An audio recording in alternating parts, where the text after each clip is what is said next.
Thank you, Mr. Chairman, and thank you, Secretary, for being here. Just for context, the United States spent $6.5 trillion in 3 wars in the Middle East. None of it was paid for, and there was no economic growth that came to the American economy because of that so-called investment. But we did pay a price. 7,036 United States soldiers were killed in those wars in Iraq.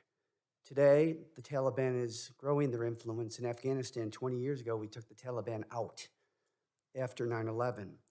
Iran and the Shia militias own Iraq today. So the reason why this is relevant is for context and the contrast between what the president's budget offers in the renewal of America as a powerful force for good in urban and city renewal. You represented Ohio's 11th district proudly for many, many years. I represent Buffalo and Western New York. This pandemic exposed a lot of the fragility, the vulnerability of the American economy and American society, particularly for people of color. And this bill, your budget, $68.7 billion, a $9 billion increase, is what we need. The Neighborhood Homes Investment Act is a 35% tax credit for the construction and renovation of over 500,000 homes in this country over the next 5 years.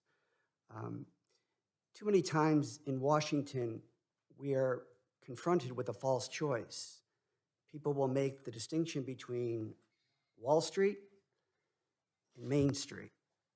What this bill does, it addresses the thing that's been forgotten for the past 50 years, and that's the neighborhood streets, where the homes are, where people live and struggle every single day. So I just want you to continue to advocate for your budget and commit to helping me rebuild my community of Buffalo and Western New York and Niagara Falls, much like you were committed to Ohio's 11th district in the many, many years that you served there. Thank you very, very much, Mr. Higgins. And let me just say that the thing that is so outstanding about this budget and the jobs plan is that finally, as a nation, we are investing in people. We invest in many, many things. We invest in brick and mortar. But today and going forward, we are investing in America's people. The ranking member talked about working class people. I come from a working class family. I talk to working class people every day, and they are finally feeling some hope about what we, the people who represent them every day, me at HUD and you here, will do to change their lives. And so I thank you, sir, and you have my commitment that I will work with you in any way I possibly can.